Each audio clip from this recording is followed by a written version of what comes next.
Hey, you! Pop quiz. What hit video game was released in the mid-2000s and focuses on the struggle between classes in a failed objectivist society? If you answered Bioshock, congrats! You're wrong. It's Viva Pinata, which I could do a review on, but I don't touch children, so Bioshock it is.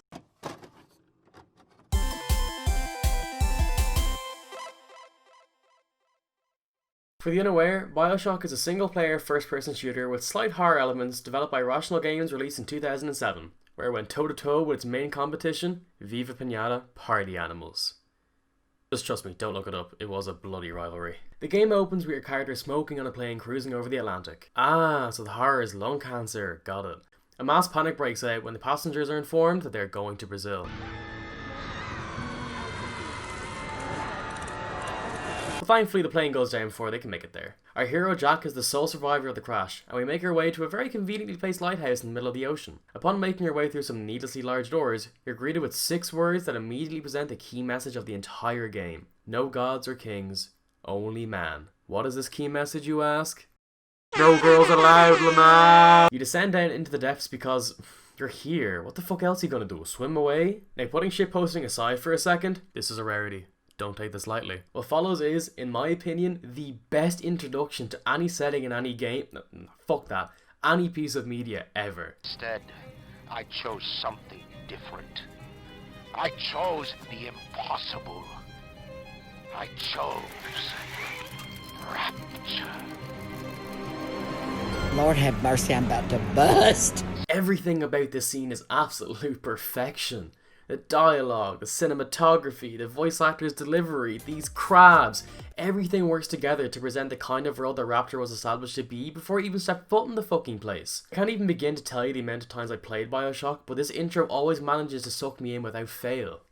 And then I noticed a gambling place called Surprise and I lost my fucking mind. The setting of Rapture is one of Bioshock's strongest and most iconic features. Andrew Ryan, the founder of Rapture, touts the city as an objectivist utopia where academics and artists can vibe freely without government or external interference, but come on, it's an 18s rated game. Happiness isn't allowed to exist. You enter into a fallen yet still inhabited Rapture where you have to fight your way through Ryan's insane and drugged up army. Think the clientele of Grafton Street McDonald's at 4 AM. God, I miss those cursed nights. You're fed little tidbits of world building information by the NPCs that aren't busy singing about Jesus. Jesus loves me, this I know, for the Bible tells me so.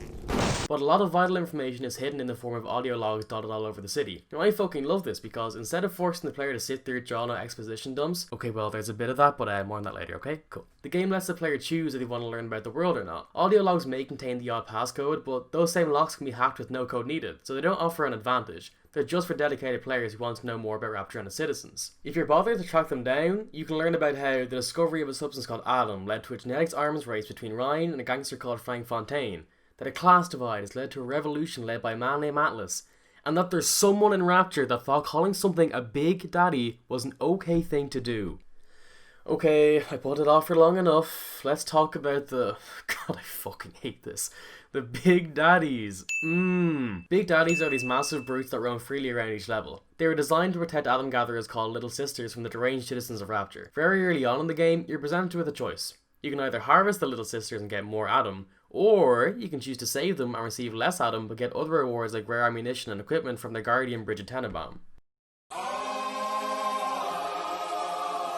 Both Atlas and Tenenbaum are in your ear telling you what to do, but ultimately the choice is up to you. The best part is that there isn't inherently a correct response. More Atom turns you into a genetic powerhouse, allowing you to choose from and cast more devastating attacks. But saving the Little Sisters grants you access to rare items and some items that are otherwise unobtainable. Whatever you end up choosing though, the Big Daddies still stand in your way. If you really want to bring out your inner Netflix executive by taking the little girl, then you have to take out the Big Daddy first, and these motherfuckers put up a fight. They soak up damage like it's nobody's business and they'll absolutely fuck you up for your troubles. I like it, cut G. They're a massive drain on resources, but taking them out is nearly always worth it. There's one feature about the Big Daddies though that really drove me up the wall. Whenever they don't have a little sister tailing them, they make their way to vents dotted around the map to go and get one. There's just one problem though. They're so fucking slow. There are points where I have to just slowly follow them for several minutes at a time until they finally waddle their fat asses up to a vent. Now you might think you can use this lack of speed to your advantage during combat, but fuck you, no you can't. Once they decide that they want to run a train on you, they go from slow and steady and ooh I'm big baby, right up to Viva Pinata fans when they see an unsucked dick.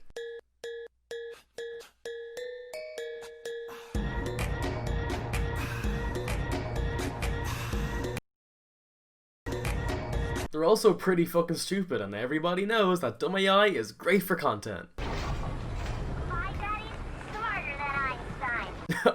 I'm sorry, he's fucking what?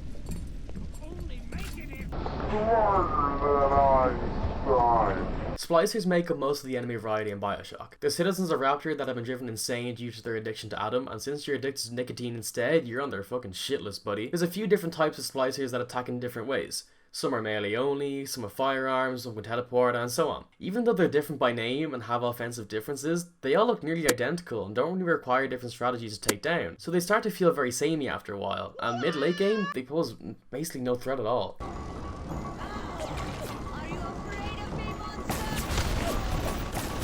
Oh my fucking god, she fucking dead. In their defense though, there are some moments in audio logs that make the splicers feel like real people in a real city. They remind you that the people of Rapture are unfortunate victims of circumstance, caught in the crossfire of a business battle between an overly ambitious megalomaniac and an opportunistic seedy gangster. Does this information stop me from violently beating them all to death? No, of course not, and I do so with zero hesitation, but regardless, it's fantastic world building. And guess what? More dumb AI, hell yeah! Oh, scary! Oh, shiver my timbers! So I talked about the baddies of Rapture, but how do you fight them? Well, here's how the game expects you to approach combat. Firstly, you're provided with multiple weapons with different ammo types each. It's your fairly standard American household offering. Got your shotgun, pistol, machine gun, flamethrower, they're good old reliables. As you explore Rapture, you can find some one-time use machines that permanently upgrade your weapons. I didn't like the machine gun at first because it had more kick than a fucking casual match in Rainbow Six Siege, but after upgrading it became a lot more useful. The second part of Bioshock's combat comes in the form of plasmids and tonics. Plasmids are similar to spells, for lack of a better word, I guess. You can shoot lightning from your hand, set things on fire, pick up and throw things, and much more. They cost Eve to use, and they complement the gunplay fairly well. Tonics, on the other hand, are minor buffs to your character. Their effects range from giving you health after hacking to making you become invisible when standing still. With all of these tools provided to you, the game expects you to choose the best tool for the job at hand, and to switch up your weapons, tonics, and plasmids based on your current scenario. So that all makes sense so far, and with all these options available to me, how did I approach combat in Bioshock, you may ask? I used one plasmid exclusively and used my wrench to maul any poor bastard that dared stand in my way.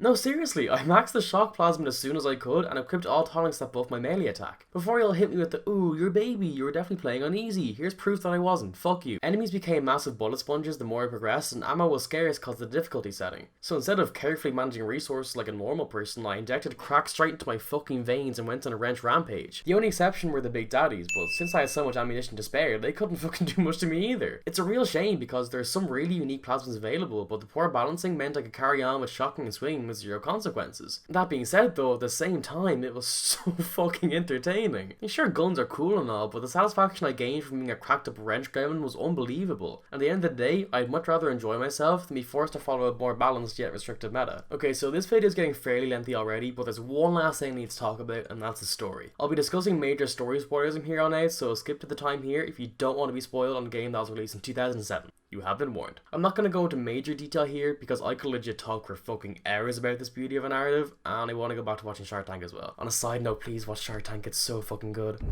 I'm gonna go back in.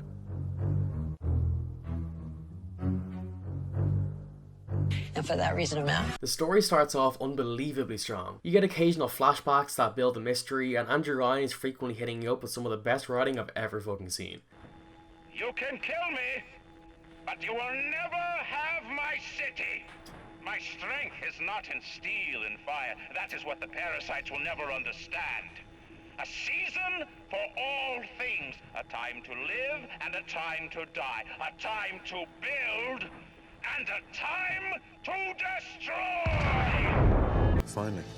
Some good fucking food. The presence of Atlas helping you out gives the story the good versus evil appearance, but audio logs and quotes from Ryan himself let on that there's something bigger happening behind the scenes, but you just don't know what. And so far we have an intimidating villain with great depth and writing, and a suspenseful plot with just enough mystery and intrigue to keep the player hooked. Surely nothing can be done to detract from this fantastic setup. You kill Ryan halfway through the fucking game.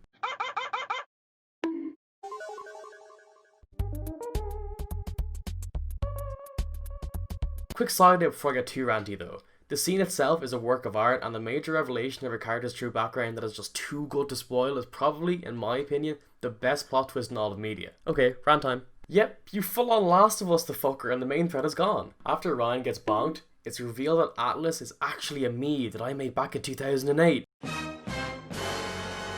Oh, I mean, he's Frank Fontaine. Now, if you've paid a bit of attention up until this point, this actually isn't a bad twist. Ryan has been taken out by the personification of his failed ideology, and now Raptor is being taken over by a scumbag who is a direct product of Raptor's flaws. In relation to story and thematics, it fits perfectly. Ryan had a lot of time to build himself up as a good antagonist, but since Fontaine had to pose as Atlas, the transition is pretty jarring. You go from lines like this: I came to this place to build the impossible. You came to rob what you could never build. A hum, gaping at the gates of Rome. Even the air you breathe is sponged from my account. Well, breathe deep, so later you might remember the taste. to lines like this: Go get stepped on by a big daddy. Instead of having an ambitious, paranoid megalomaniac taunting you through masterful dialogue, you get the joy of listening to this little cocky prohibition gimp for the remainder of the game. Again, thematically, it makes perfect sense, but when it comes to actually playing the game, Fontaine is just nowhere near as interesting as Ryan is. Putting Fontaine aside for a second, the latter sections dip in quality a little bit too. The first half, before you even knew it was only half, had a clear aim: get to Ryan and get the answers. But once you have the answers and the mystery has been solved, you're just kind of there scratching your head, and the game feels slightly like filler until you reach Fontaine himself. Yeah, these sections aren't bad by any means, it's still the same game at the end of the day, it just pales ever so slightly in comparison to the fantastic first half. Yo, what's up fuckers, this is a little unscripted ramble as I'm editing this, I'm gonna explain something real quick.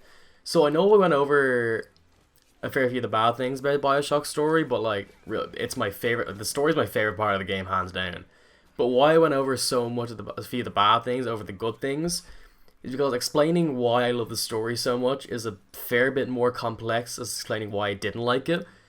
And I can make an entire video on just the story alone, and it was already getting kind of long, so if that's something y'all want to see at some point, let me know. But the story is great. I know I kind of downplayed that a little bit, but it's getting a bit out of hand. I want to keep the script a bit shorter, so yeah, really good. Thanks for listening. Here's a little clip to make you deeply uncomfortable. Thanks, bye.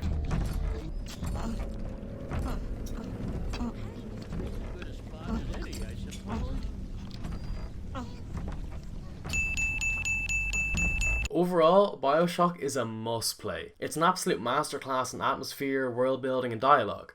Mostly. Player choice is held in high regard, making most playthroughs a different experience depending on the person playing it, and the combat is really entertaining, albeit a little bit basic. The only things holding me back from giving Bioshock a perfect score are the weak enemy variety and the slight dip in quality post-Ryan. Also, you're rewarded for taking pictures of little girls, and boy, I don't fuck with that. No sir, not today, not ever. I don't pick the yellow crewmate in Among Us. Bioshock gets a big fat 9 out of 10 from me. And now just a quick word from a sponsor for today's episode.